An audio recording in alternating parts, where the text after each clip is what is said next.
Agora em Brasília, 8 horas e 22 minutos. Vida Acadêmica. 8h22, converso mais uma vez com a pesquisadora e jornalista Mariela Oliveira. Bom dia, Mari. Bom dia, Sérgio. Bom dia a todos os ouvintes. É ótimo falar com vocês às quartas. Vamos lá, Mariela. Hoje vamos falar sobre iniciação científica. Eu já começo perguntando para você, Mari, o que é a iniciação científica? Olha, Sérgio, a iniciação científica é um programa que é financiado pelo governo federal ou por universidades privadas, que tem o objetivo de apresentar ao estudante de graduação o que é a metodologia científica. É onde ele aprende na prática como é a execução de um projeto de pesquisa. Na iniciação científica, pesquisadores, professores universitários, acolhem um estudante nos seus laboratórios ou nos seus grupos de pesquisa ao longo de um período, e esse estudante recebe um financiamento público ou privado, dependendo da instituição, para desenvolver alguma pesquisa nesse laboratório. Então, é uma oportunidade muito bacana para quem está na graduação e tem interesse em conhecer um pouco mais o que é a vida de pesquisador, o que é metodologia de pesquisa, como se desenvolve um projeto de pesquisa. Exatamente, muita gente na iniciação científica descobre a própria vocação para ser um pesquisador, e aí da iniciação científica, depois quando termina o curso, já faz um mestrado, já faz um doutorado, e vai constituindo a carreira de pesquisa. A gente pode dizer que a iniciação científica seria um ótimo celeiro, um berço mesmo para o início da vida de um pesquisador.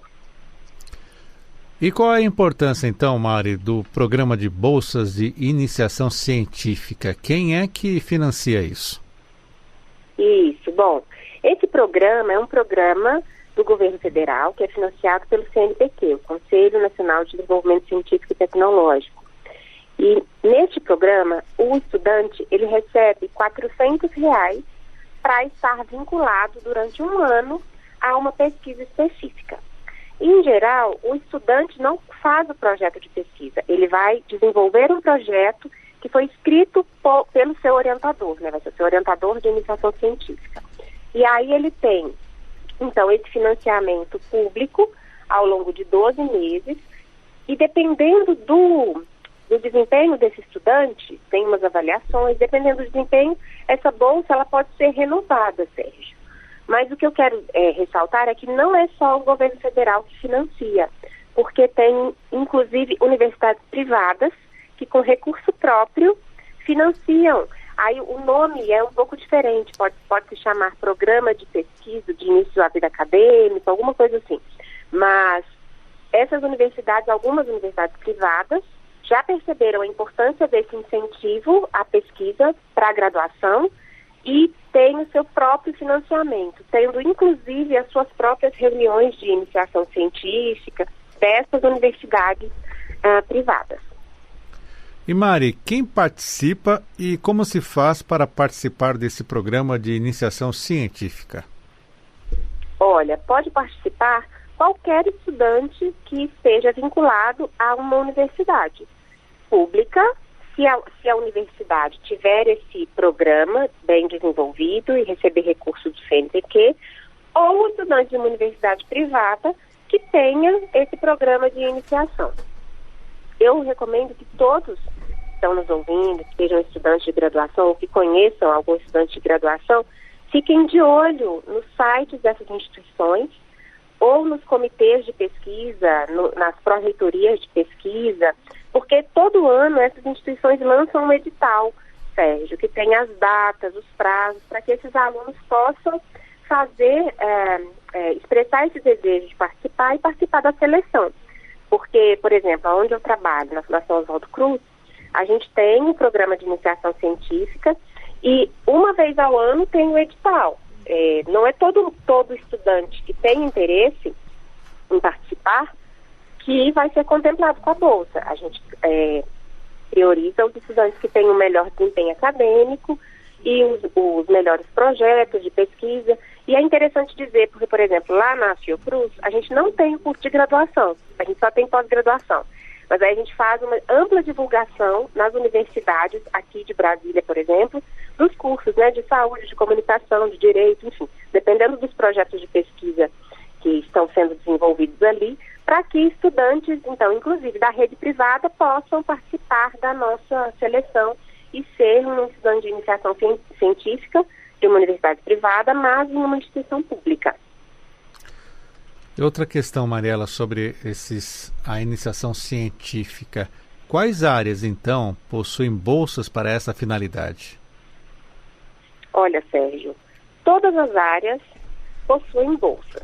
A questão é, o estudante tem que ficar atento porque a cada ano as bolsas podem ir mais para uma área do que para outra área. Na instituição onde eu trabalho, as bolsas são de acordo com os projetos desenvolvidos naquele ano. Então, por exemplo, tem anos que tem muitos projetos na área de alimentação e nutrição, na área de comunicação, na área de avaliação de tecnologias em saúde. No ano seguinte, pode ser que não tenha para essas áreas, e sim para outras áreas. Tudo depende também da demanda do pesquisador, porque são os pesquisadores que pedem as bolsas, né? E depois alocam para os estudantes que foram selecionados. Já em universidades privadas, pode ser que tenha um edital fixo, né? E aí que tenha tantas bolsas para a área de exatas, tantas para de humanas, tantas para a área de biológicas, enfim. O importante é que cada estudante fique de olho nos editais, porque as universidades, as instituições, elas têm autonomia para fazer o seu próprio edital. E quanto tempo, então, Mari, dura essa iniciação científica? Olha, pelo menos por um ano o estudante vai receber essa bolsa de iniciação científica e desenvolver o seu trabalho.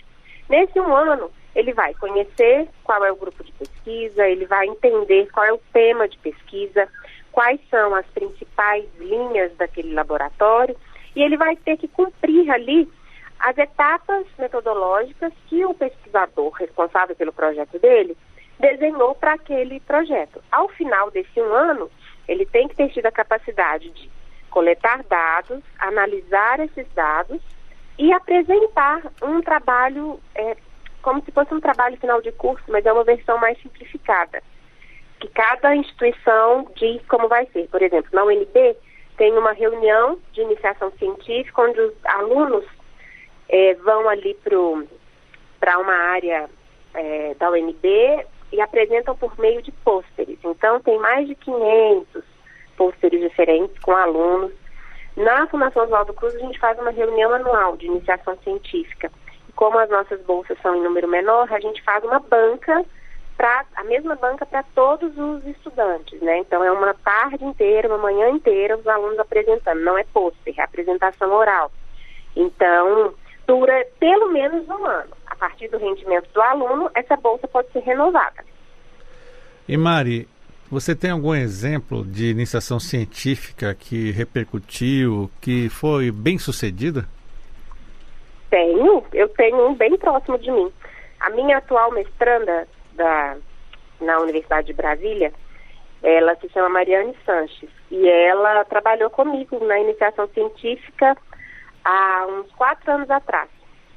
A gente trabalhou juntas na iniciação científica e aí depois ela se formou e aí deu continuidade na iniciação científica, prestou uma seleção de mestrado na UNB a partir do que ela tinha trabalhado na iniciação científica e foi bem sucedida na seleção. Ela está finalizando o mestrado hoje, né? Ela finaliza agora em agosto, se eu não estou enganada, sob minha orientação. Então, a iniciação ajuda também que os orientadores tenham esse contato com gente que desde a graduação tem esse feeling para pesquisa, esse interesse, essa vocação científica, que é bastante bom. E aí voltamos à questão do orientador que você tratou na semana passada. Exato. Como escolher um bom orientador ou como escolher um orientador ou orientadora? Exatamente. Na iniciação científica, o aluno geralmente é escolhido. Não é ele que escolhe o orientador.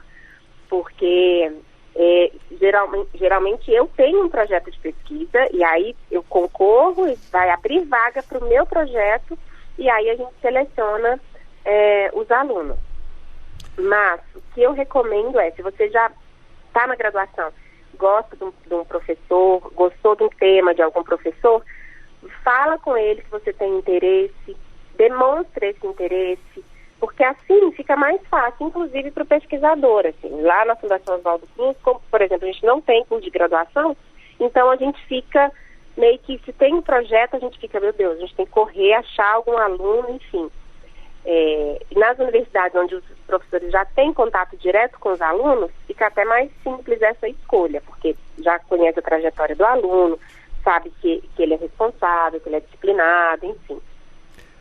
Eu agradeço mais uma vez no quadro Vida Acadêmica a participação da pesquisadora e jornalista Mariela Oliveira, hoje falando sobre a iniciação científica. Mari, muito obrigado, até a semana que vem. Eu que agradeço, Sérgio. Até semana que vem. Tchau, tchau.